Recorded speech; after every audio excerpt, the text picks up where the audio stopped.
Hey, my name's Dude. This is my van. It's an 06 Express 3500, bare bones, nothing to go off of. It was just sheet metal. Got some bigger tires.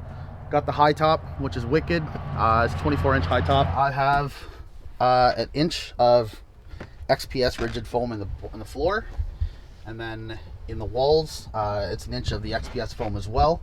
In the ceilings and then behind the walls, I went 2 inches, and then a little bit of rockwool insulation actually into the here. It's the same story in the ceiling throughout. So inch 2. The thing has actually changed like 8 times when I've been building it. I'd get something and then I would build it. Material was uber expensive when that time was coming, so nothing was made out of plywood. I found some cheap cabinets that you can buy from Walmart, or actually they're wooden shelving units. So then I repurposed them into making a cabinet. I would love to change it down the road, but we'll see what happens. I got some free countertops from a very good friend of mine. But for the design process, it was basically just, I wanted a double bed, and that's pretty much all I knew. I've got 2 IKEA bins for clothing and storage. And all I wanted was to make sure that I had my bookshelf speakers, because I really appreciate music, and I wasn't going to settle with something basic or just a basic Bluetooth system. So I've wired in some Fluence bookshelves. The kitchen, spice racks obviously needed. Everybody does a little screw them in kind of thing. I got an IKEA little shelf, a couple measuring cups, and you get down to here, it's just like a junk drawer, random whatever kind of thing. All my pots, pans. My cooktop is down there. It's portable. I'll set up the cooktop here. I got a fridge. It's like a dorm style, 2.5 cubic foot, I think, but it works. I got a desk that, if I need be, I'll actually just take one of my pillows, throw it on there, and then I've basically got over 6.5 feet of length. I can use it as a full-length bed. I got this shelf that I repurposed from my grandfather's place. This is kind of a temporary setup for this here, but right now it works great. Needed more space. In the back, I haven't quite finished yet. I'm gonna design a shelf up there as well, but I wanted to hit the road first before winter came. Then the bed, it's almost a full double. The vans are wider as you go into the middle, so the bed's actually wider up here. I just cut a piece of foam. I've got a 4-inch foam with 2 1-inch memory foams. Coming around to this side, my little electrical center that was kind of last minute. I used to have it down lower, and then I realized after a couple days in the van that the sink I found was too low to the shelf, so I had to add an addition on top, just so it didn't hurt my back when I was washing dishes or anything like that. Got my battery voltage monitor just to keep an eye on that. My Renogy inverter switch. And then I've got switches, so I got one switch just to power the USB plugs and turn on and off, and then obviously for the lights. There, the LED strips are actually Bluetooth, so I can just control it from my phone whenever I want. Turn it off, turn it on. 2 6-volt, 230 amp batteries from Canadian Tire. A solar charge controller, a 30 amp Renogy charge controller, and the inverter's a 1000 watt pure sine wave inverter. I got 400 watts of solar. The fridge is off the inverter, as well as the LED lights are off the inverter, as they are 120 volt, not 12. They're brighter, and you get a better selection of lights when you switch out of 12 volt lighting. So the sink, we just sunk it in, and then put a little bit of sealant around here. I do need some caulking still, so that's still in the process as we go. But I wanted to keep it a flat surface. If you just consistently have an open sink all the time, I feel like it looks a little bit sloppy. It just kind of gives you some added functionality. It's just a pump, foot pump, and I'm using a 7-gallon aqua tank, or whatever they're called, and then I've got another 6-gallon over here that's back just for additional water. Whenever that runs out, I just fill it up as I go. The drain's actually a 5-gallon bucket in the back, so I can just pull it out from the other side and then dump it wherever I need to do. I was going to do a copper pipe, which I probably still will do, is a copper pipe, because it's very budget. But right now, actually, it's just the length of hose that I wasn't using, and then now just drips into there. So It actually gives me the flexibility if I need to kind of spray around the sink, I can do that. If I had 2 people, 1 person could foot pump, I could technically shower outside with it if I really wanted to. So it's just a hose into the sink. It's pretty basic, and it cost me nothing. So that part I like. The bed frame's actually super heavy because I made it all out of 2x4s. So it's just a couple beams across, and then I just ran basically slats underneath it. It's beefed up, it ain't going anywhere. And then underneath it I've got the ductwork for the heater. I do have a diesel heater. What do you use as window coverings? Back ones is a curtain, and then we used a Econo fleece in the middle as an insulation. And on the back side of these window curtains actually is a like a vinyl type material, so it's actually moisture and water resistant, so no moisture really gets past it. The front curtain is the exact same material for the back. My dear friend Frank sewed those up for me. The roof vent is a Max Air tinted cover. It's the only spot of natural light in here. There obviously is no other windows in here, so this is kind of what it is. Tried to go for more stealthy, but the solar panels kind of ruined it on the roof racks. I did replace the doors because it was contractor, just a solid door. I got these with the windows because I really wanted those. And in the back is my electrical setup, and then my diesel heater. So I built this to prevent it from rocking back and forth. It's worked out really well. The door can open all the way with this. It doesn't get pinched, it doesn't get caught. It's been fine so far, so we'll see how it holds up. Little 5 kilowatt diesel heater. She's been solid so far. Chinese special, eBay. And then my favorite modification is definitely putting my toolbox on slides, because then having access to all that. The electrical setup I probably could have done a little bit cleaner, but this kind of was a last minute addition just for the LED lighting.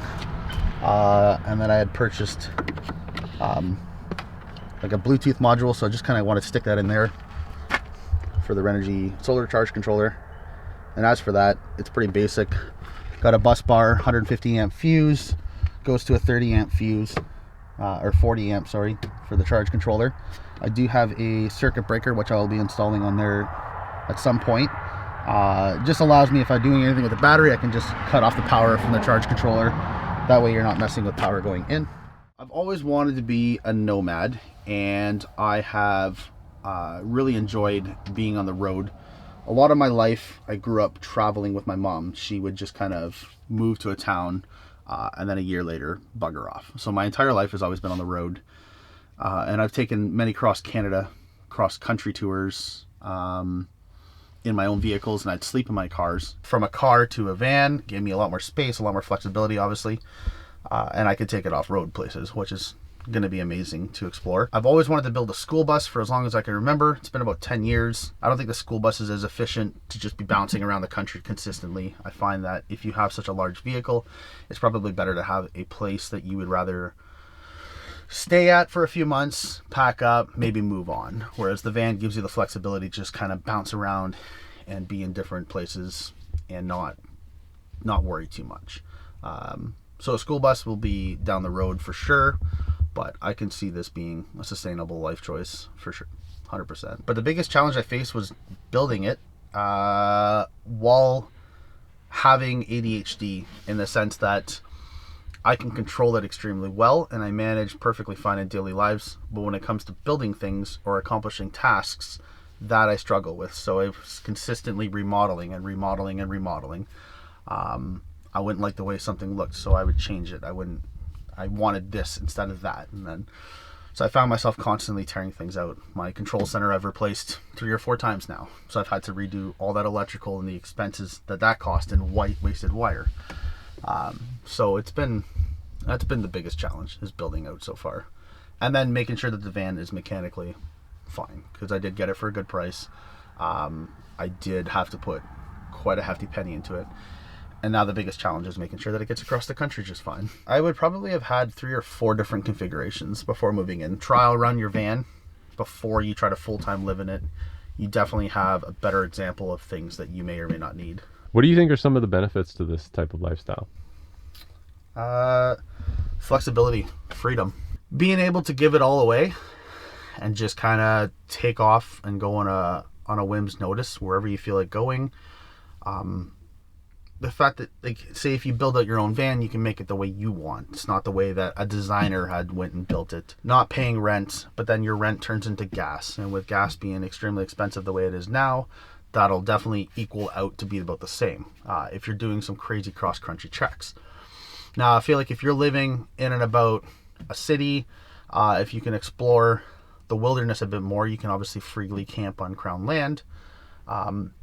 If you can get yourself in and out of town, you say you find a normal job, not paying rent is going to be the biggest thing. It's just that freedom of doing what you want, being who you want to be, and just kind of knowing there's a very large community of people starting to pop up in vans, like all walks of life. For any advice for a DUI build, stop looking on YouTube and Instagram, because it's really stressful when you start trying to build something and everybody has got uber luxurious vehicles that they show that they built, and they most likely didn't build themselves. They had a designer in the process. They had someone there to help them, an architect, whatever.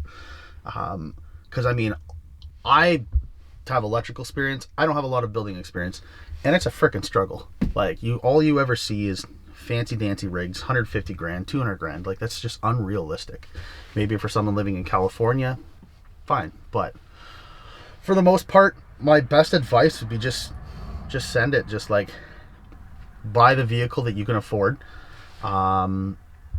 and just make sure that it's reliable mechanically, because that's, I think, it's the most important part. There's no use in having a nice house if it constantly breaks down and can't go anywhere. So make sure that you take care of it. Make sure you learn how to take care of it. Try to do the work yourself if you can, mechanically anyways, on the vehicle.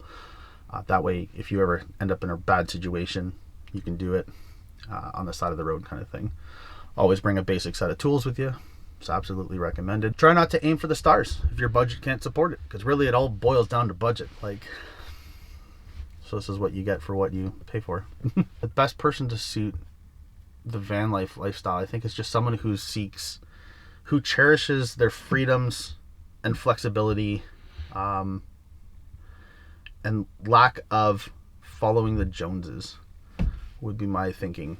Because if you're going to follow the Joneses, you're never going to think about this lifestyle. You look at somebody in a van, you're like, that's crazy. I'd rather work 60 hours a week to live in my house that I only spend 8 hours a day in, kind of thing. Like, and that's fine, to each their own. You could live in a van if you find yourself your career focused, but you can't find somewhere to live. That's totally attainable. You see it all the time in big cities. People try to move into U-Haul vans, whatever they got. So there's a broad range of people that can live mobile, and I don't think it settles down to one type of person. Whatever your situation is, I think you can make it work. So it's all just a choice. How much do you need to live with, really, was the question. What do you do for your bathroom situation? Bathroom situation is currently unknown. I have a funnel, and I'm actually thinking, I was originally going to cut a hole in the floor and just have a piss tube, which would be fantastic. But once again, I didn't want to cut a hole in the floor. So what I'm going to do is actually just get the 4-liter jugs from Walmart, and I'll just do a funnel. It's an old trucker trick. I drove truck for a couple of years, so I'm familiar with this tactic. So for myself, no shame, piss in a jug, seal it up, it's closed off, you don't have to worry about it. And then I guess you'd either dump it or just get rid of the container, kind of thing, and start fresh. As for the other end of business that everybody in van life always talks about, what do you do when this happens? It's like, well, there's lots of public bathrooms, and there's nature. So I do have a little tiny portable toilet thing that's got some legs on it and a seat. So I guess if I need to in the wild, I can just set that thing up in some grass, dig a little hole, and sit down, and at least I've got a seat, so I'm not kind of straddling against a tree, I think the number one thing I've learned about myself is the lack of patience when something doesn't work, in the sense that I'm used to building something in a square building. So when you come into this, everything is not going to line up, and it's frustrating when you go to make a cut and you realize that, like, hey, it's a different size at one end to the other. Things they're never going to line up. You're in a vehicle. You have to account for the fact that things are going to shift and move. So patience would have been probably the number one thing that I learned that I could work on. Learning to figure out how to work with your ADHD, and I don't ever like to use that. It's not an excuse thing. It's more of just this is a reality of not being able to focus on one task at a time. So you turn in 10 projects, turn into like months because they never get completed because you'd hit a roadblock, you would switch to the next project. You hit a roadblock, switch to the next project. So it's more prioritizing your time and actually just getting it done. Always believe in living to, or working to live, not living to work. So, because what's the point of rushing to your death? You work all your days away, you don't see anything, you don't do anything. The number one thing that people say before they die is that they wish they traveled more.